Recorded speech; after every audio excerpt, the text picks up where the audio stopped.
Assalamu alaikum and welcome to tonight's episode of Talking Points. I'm your host, Syed Neaz Ahmad.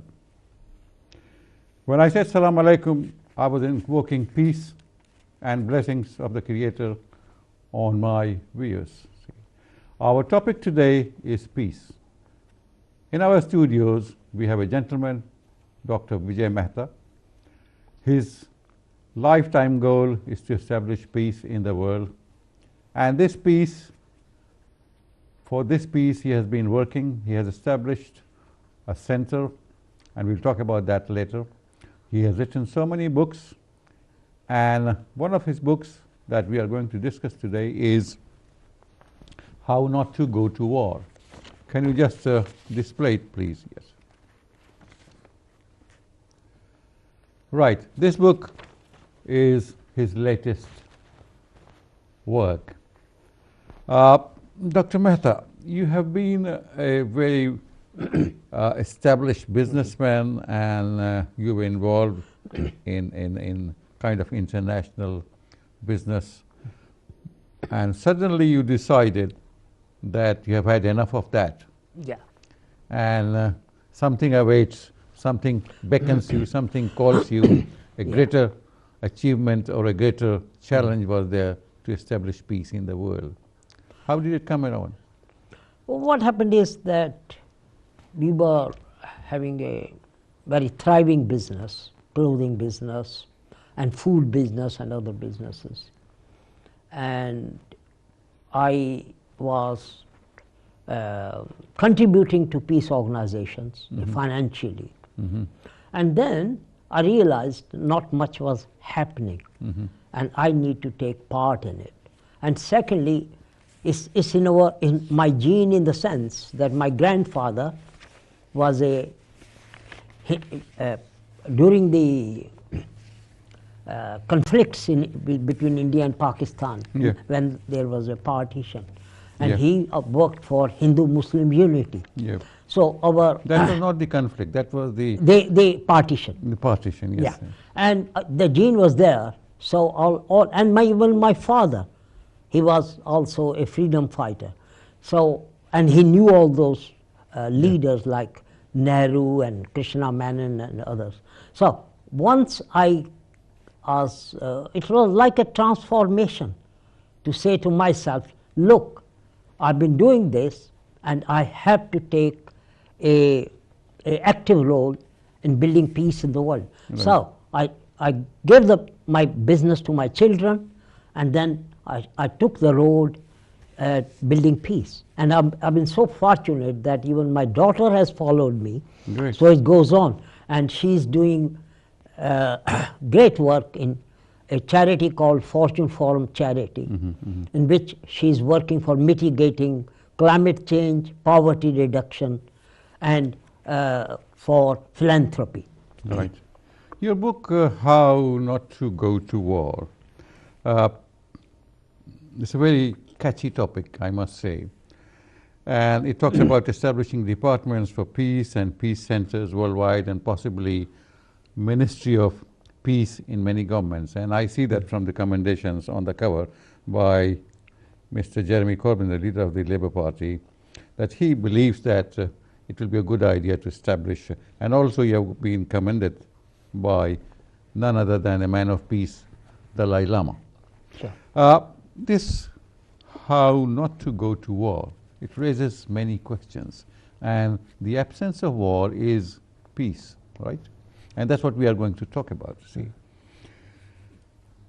how can we talk about peace without not understanding what is the absence of peace? See, so what is war? War is skirmishes, misunderstandings. There can be wars across the border, flashpoints, wars at home, and wars among societies, amongst communities, and obviously we always dread the global war. The world has witnessed 2 world wars and nothing has been achieved. See, have we learnt anything from those 2 world wars? Do you think so? Well, I'm coming back to your one by one, answering all your questions. The topic is catchy because me and my wife were reading a book by Dr. Greger, How Not to Die. So once we were reading, I wish because I we had are time to health ask you about fanatics, that me book. and my wife are health fanatics. So anything we read and we try to start copying it. Okay, and we kept, when we were reading, and at the same time I was writing this book. So one day, me and my Shanti, my wife, and my daughter Renu, we were sitting there and trying to figure out the title of this book.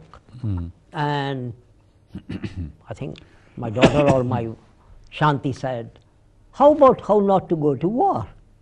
I said, that's great. So the title was done and dusted. That's the origins of the title. Now your second question is about establishing departments of peace and peace centers. When you say Department of Peace, you're talking about the government departments, isn't We it? are talking about a governmental department for peace. So the idea came from the fact that in almost all countries there are departments for war or departments for Defense. peace. Defense, that's what they call now. But there are only departments for peace in 5 countries in the world. So the idea is that if we have departments for peace in almost all countries, as we have got in almost all countries departments for war or defense, then we have got a mechanism, we got a cabinet minister in the government who sits down with the defense minister, with the prime minister and other cabinet ministers and puts his or her case on the table to say, hold on, we don't need to rush up into another war. We don't need to send tanks and aeroplanes and all that. No, we have to have a dialogue with so-called enemy. We need to have diplomacy with the other party and But we already have diplomats in every country. exhaust all the venues we have before we can see that we should go to war, and that should also be with the approval of the majority in the parliament or approval of the highest authority for peace, the United Nations. So we should not rush up into war. So it's like putting a brake on governments and countries not to go to war. So that's why we are talking of establishing departments for peace in each and every country.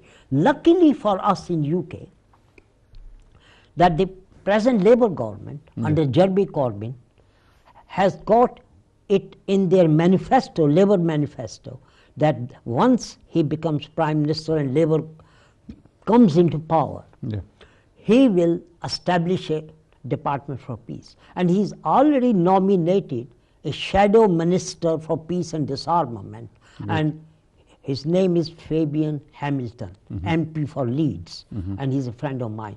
And we have appeared in many panels together.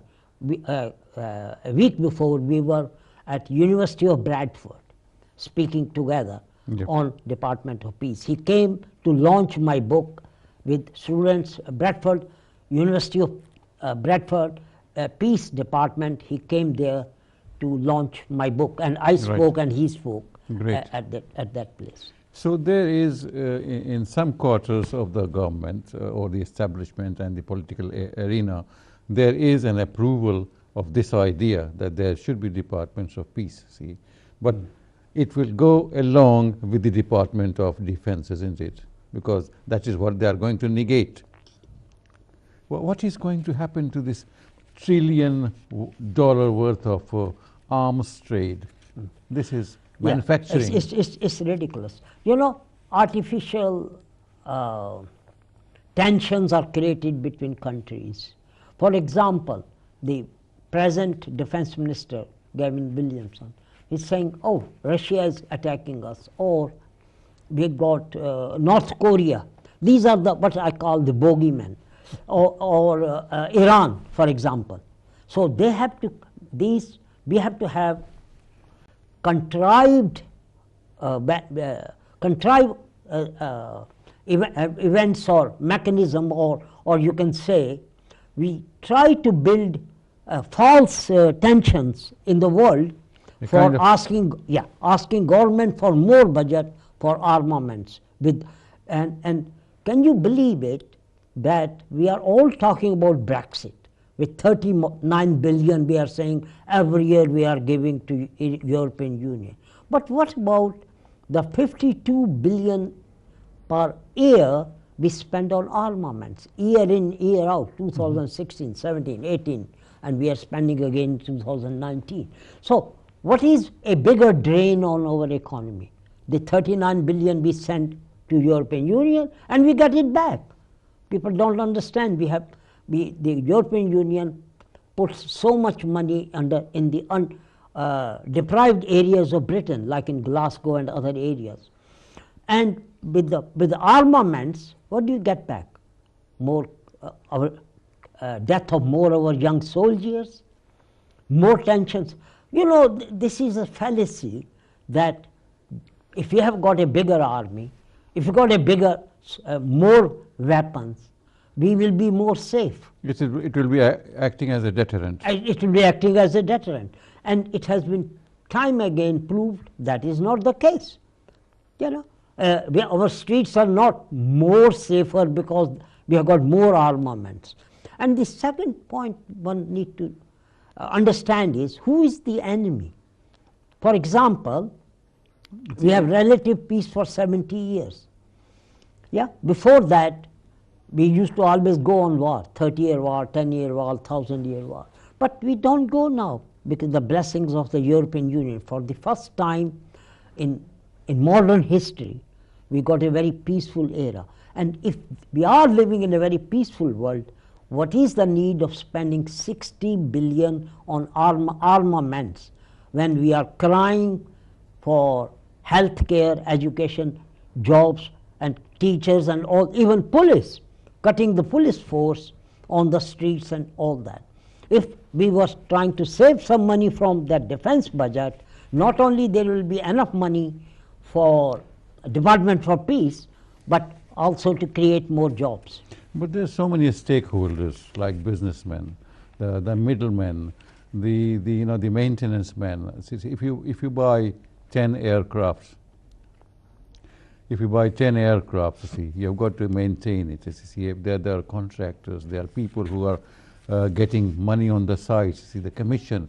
So how to handle that? And we will go into that after this very short break that we are going to take.